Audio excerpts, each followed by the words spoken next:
बोल गया। रासायनिक अभिक्रिया, चैप्टर का नाम है केमिकल रिएक्शन। क्लास 10th का फर्स्ट चैप्टर है और इसको हम पढ़ रहे हैं। तो इसमें देखो पहले क्या होगा कि रासायनिक अभिक्रिया किसे कहेंगे। मान लेते हैं कि ए और बी ये दो पदार्थ हैं, इनसे तीसरा पदार्थ कोई बनेगा जिसको हम मान लेते हैं सी। इनको हम क्या बोलेंगे, अभिकारक कहेंगे। और अभिकारक को ही इंग्लिश में क्या बोलते हैं, रिएक्टेंट। रिएक्टेंट का मतलब होता है कि क्रिया करने वाले। इनसे क्या बनता है, प्रोडक्ट बनता है। और प्रोडक्ट को हम हिंदी में क्या कहते हैं कि उत्पाद। इसको हिंदी में उत्पाद कहते हैं। अब यहाँ पे देखो, ये जो अभिकारक होते हैं या जो क्रिया करने वाले होते हैं या जो रिएक्टेंट होते हैं, ये दोनों जब आपस में मिलते हैं तो किसी तीसरे पदार्थ का निर्माण होता है। ये जो तीसरा पदार्थ होता है ये इन दोनों से क्या होता है, भिन्न होता है, यानी कि इनकी प्रॉपर्टीज क्या होती है, आपस में डिफरेंट होती है। मान लेते हैं कि अगर ये सॉलिड है और ये कन्वर्ट किस में हो रहा है, लिक्विड में, तो इनकी प्रॉपर्टीज क्या हो रही है, डिफरेंट हो रही है। यहाँ पे इसकी प्रॉपर्टी लिक्विड है और यहाँ पे इसकी प्रॉपर्टी सॉलिड है और यहाँ पे क्या है, लिक्विड। तो प्रॉपर्टीज भी क्या होती है, डिफरेंट होती है। तो रासायनिक अभिक्रिया किसे कहते हैं कि ऐसे अभिक्रिया जिसमें जो होते हैं अभिकारक क्या होते हैं, आपस में मिलते हैं और क्या बनता है, उत्पाद बनता है। मगर ये अभिकारक की जो प्रॉपर्टी होती है ये अलग होती है इसकी प्रॉपर्टी से, उत्पाद की प्रॉपर्टी से। आगे बात करते हैं इसी में कि रासायनिक अभिक्रिया के प्रकार। रासायनिक अभिक्रिया के प्रकार, या जिसको हम बोलते हैं कि रासायनिक अभिक्रिया के प्रकार। रासायनिक अभिक्रिया जो होती है ये 3 प्रकार की होती है। तो ये बहुत से प्रकार की होती है। पहले चलो देख लेते हैं इसको हमें से। पहली होती है संयोजन अभिक्रिया।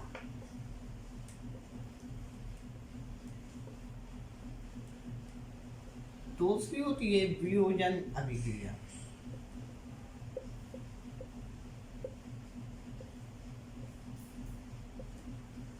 तीसरी होती है विस्थापन अभिक्रिया।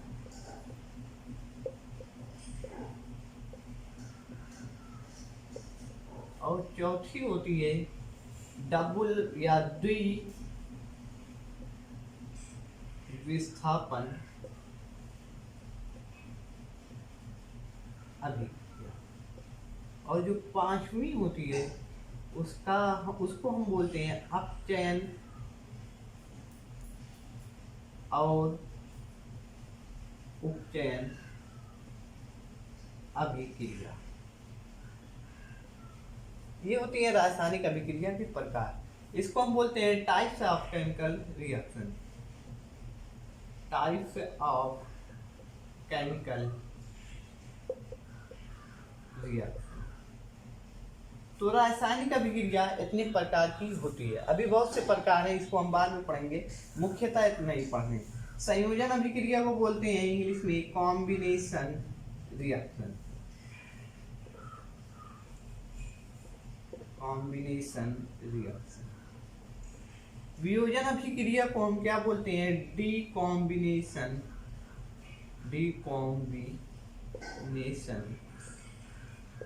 रिएक्शन। और विस्थापन अभिक्रिया को क्या बोलते हैं, डिस्प्लेसमेंट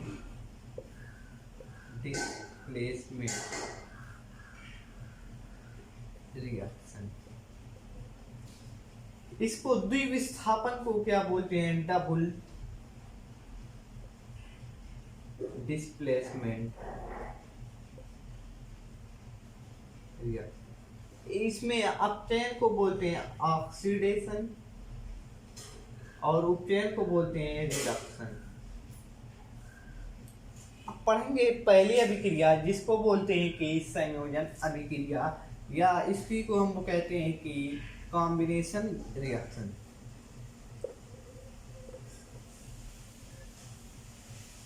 संयोजन अभिक्रिया, या इसी को हम एक और नाम से जानते हैं या इंग्लिश में बोलते हैं कॉम्बिनेशन रिएक्शन। अब संयोजन अभिक्रिया किसे कहते हैं? मान लेते हैं कि एक पदार्थ ए और दूसरा पदार्थ बी, ये दोनों मिलके पदार्थ बना रहे हैं ए बी। तो यहाँ पे दो पदार्थ आपस में मिले, बना कौन सा पदार्थ? तीसरा पदार्थ। तो ऐसी अभिक्रिया जिसमें क्या होते हैं, अभिकारक क्या होते हैं, आपस में संयोज करते हैं, मिलते हैं या कॉम्बिनेशन करते हैं, उसी को हम क्या बोलते हैं? संयोजन अभिक्रिया कहते हैं। मान लो हमने यहाँ पे ए की जगह, इसका एग्जांपल लेते हैं, मान लो हमने यहाँ पे ए की जगह पे H2 माना है, O की जगह पे हमने O मान लिया। तो यहाँ पे जो पदार्थ बनेगा वो क्या बनेगा? H2O। इसी अभिक्रिया को हम क्या कहते हैं? संयोजन अभिक्रिया कहते हैं। आगे पढ़ते हैं वियोजन अभिक्रिया। अब पढ़ेंगे दूसरी अभिक्रिया जिसको बोलते हैं वियोजन अभिक्रिया।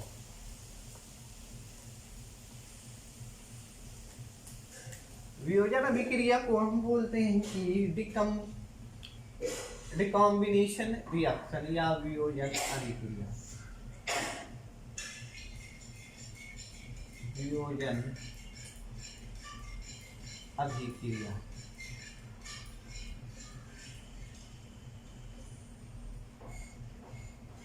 इसी को इंग्लिश में बोलते हैं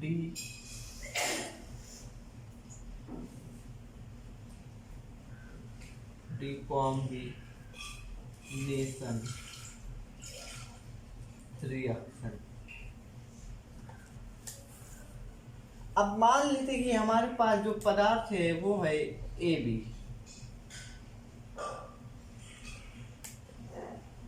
वियोजन का मतलब होता है कि दो भाग में टूटना। मान लो यहाँ पे हम रिएक्टेंट जो है वो हमारे पास क्या है? ए बी है, या जिसको बोलते हैं अभिकारक। हमारे पास अभिकारक है और वो क्या है? A B. अगर यही अभिकारक दो भाग में वियोजित हो जाता है, मान लेते हैं इसका एक भाग ए बन रहा है और दूसरा भाग बी बन रहा है, तो इसी अभिक्रिया को हम क्या कहते हैं? वियोजन अभिक्रिया कहते हैं। मान लेते हैं हम इसका एग्जाम्पल लेते हैं। एग्जाम्पल में क्या होगा? ए बी की जगह पे कोई एक पदार्थ ले लो। मान लो हमने यहाँ पे ले लिया NaCl। अब ये NaCl क्या होगा? दो भाग में अगर टूट रहा है, Na पॉजिटिव में और Cl निगेटिव में, तो यहाँ पे एक पदार्थ कितने भाग में टूट रहा है? दो भाग में टूट रहा है। तो इसी अभिक्रिया को हम क्या कहते हैं? वियोजन अभिक्रिया कहते हैं। अगली हमारी हेडिंग है तीसरी हेडिंग, जिसको हम बोलते हैं विस्थापन अभिक्रिया। विस्थापन अभिक्रिया इसी को इंग्लिश में कहते हैं डिस्प्लेसमेंट रिएक्शन।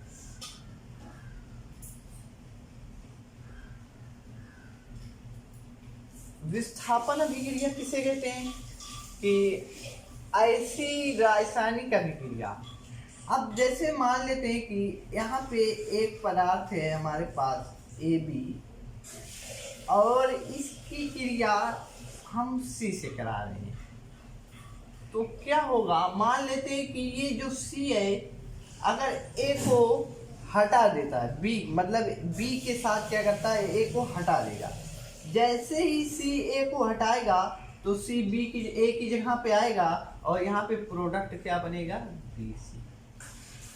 ठीक है। अब ये क्या होगा? A क्या करेगा? यहाँ पे आके एकदम आराम से अकेला रहेगा। मान लेते हैं A की जगह पे हम ले लेते हैं ZnSO4। ये क्या हो गया? AB की जगह पे हमने ले लिया। हम इसकी क्रिया Fe से करा रहे हैं, तो Fe क्या करेगा? इस ZnSO4 से Zn को क्या करेगा? हटा देगा। जब Zn को हटाएगा तो यहाँ पे क्या बचेगा, FeSO4 बन जाएगा। Zn को हटा के Fe ने क्या किया, उसकी जगह पे ले लिया और यहाँ पे क्या बन जाएगा, Zn। अब यहाँ पे देखना कि विस्थापन, यानी कि यहाँ पे जो C है उसने किसको हटाया था, A को हटाया, और A को हटाने के बाद उसने क्या किया था, B की A की जगह को क्या कर लिया, ले लिया और क्या बना लिया, BC बना। तो यहाँ पे विस्थापन कितनी बार हुआ, एक बार, इसलिए विस्थापन अभिक्रिया को हम दो भाग में बांटते हैं, एक को बोलते हैं एकल विस्थापन और एक को बोलते हैं द्विविस्थापन।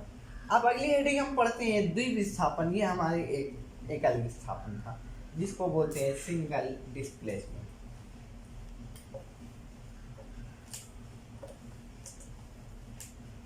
अगली हेडिंग जो हमारी है उसको बोलते हैं हम लोग, क्या कहते हैं, डबल डिस्प्लेसमेंट रिएक्शन। डिस्प्लेसमेंट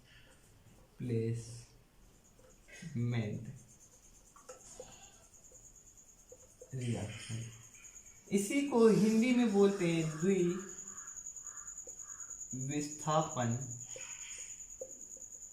अभिक्रिया।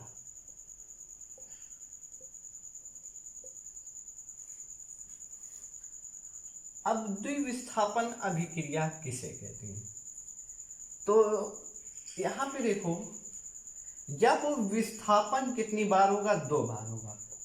मान लो हम पदार्थ ले रहे हैं AB और इसकी क्रिया हम करा रहे हैं C और D, तो क्या होगा, ये C क्या करेगा, A को हटाएगा और ये A क्या करेगा, इसको हटाएगा।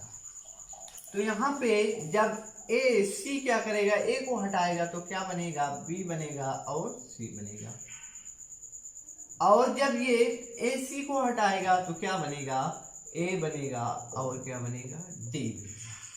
तो यहाँ पे विस्थापन कितनी बार हुआ, दो बार हुआ, इसलिए इस अभिक्रिया को क्या कहते हैं हम, द्विविस्थापन अभिक्रिया। अगली पढ़ेंगे ऑक्सीडेशन अभिक्रिया और दूसरी पढ़ेंगे रिडक्शन अभिक्रिया। ऑक्सीडेशन को बोलते हैं अपचयन, क्या कहते हैं, अपचयन, जिसको बोलते हैं इंग्लिश में ऑक्सीडेशन। ये बहुत सिंपल होती है, इसमें जान तो क्या होता है, addition of oxygen, addition of oxygen. मतलब क्या है कि अगर किसी रासायनिक अभिक्रिया में ऑक्सीजन ऐड होगा तो उसको हम क्या बोलेंगे, अपचयन या ऑक्सीडेशन रिएक्शन। मान लो एक अभिक्रिया है AB, मान लेते हैं अभिक्रिया है, अभिक्रिया में अभिकारक है AB और इसमें ऑक्सीजन क्या हो गया, ऐड हो गया O2, और ये मिलके बना दिए AbO2। तो यहाँ पे क्या हुआ, ऑक्सीजन ऐड हो गया, तो इसी को हम बोलते हैं अपचयन या ऑक्सीडेशन, जिसकी परिभाषा होती है कि अगर किसी रासायनिक अभिक्रिया में ऑक्सीजन क्या हो रहा है, जुड़ रहा है, तो उसको हम क्या कहते हैं, अपचयन कहते हैं। और उपचयन किसे कहते हैं, कि जिसको बोलते हैं रिडक्शन।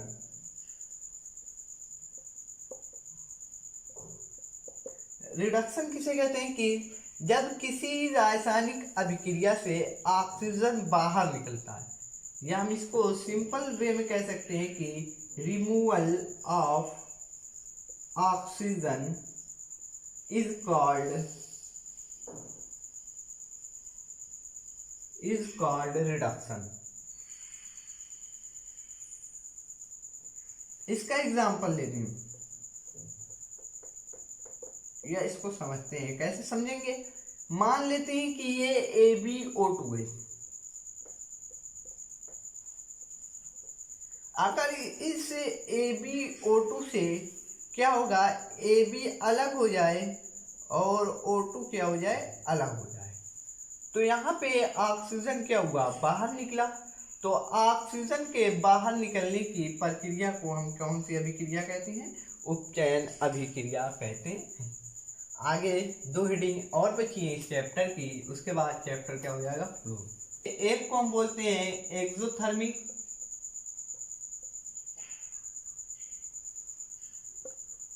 जिसको बोलते हैं ऊष्मा क्षेपी।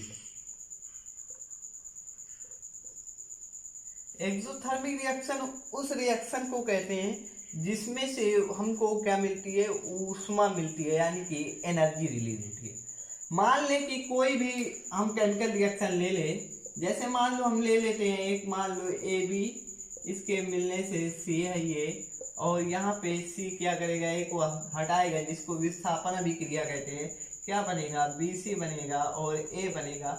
अगर इसी के साथ कुछ एनर्जी रिलीज हो रही है, क्या हो रही है, एनर्जी रिलीज हो रही है, यानी कि एनर्जी बाहर निकलेगी, तब उस अभिक्रिया को हम क्या कहते हैं, ऊष्माक्षेपी अभिक्रिया कहते हैं। यानी कि ऊष्माक्षेपी अभिक्रिया में क्या होता है, ऊष्मा बाहर निकलती है। जैसे ऊष्माक्षेपी का हम संधि विच्छेद करेंगे तो क्या आएगा, ऊष्माधन क्षेपी। ऊष्मा को हम बोल सकते हैं सामान्य लैंग्वेज में ऊर्जा, और क्षेपी को बोल सकते हैं कि बाहर निकलना, बाहर निकलना। यानी कि जब किसी रासायनिक अभिक्रिया से क्या होगी, ऊष्मा बाहर निकलेगी या ऊर्जा बाहर निकलेगी, तो उसको हम क्या कहेंगे, एक्सोथर्मिक या ऊष्माक्षेपी अभिक्रिया कहेंगे। अगली हेडिंग है ऊष्माशोषी। ऊष्माशोषी अभिक्रिया,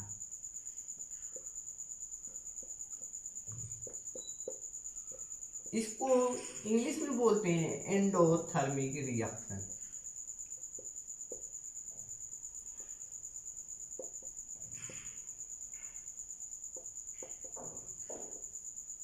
अब इसमें ऊर्जा की ऑलरेडी बाहर निकल रही थी, तो पहले हम इसका संधि विच्छेद करेंगे ऊष्माशोषी का, तो आएगा ऊष्मा धन अवशोषण।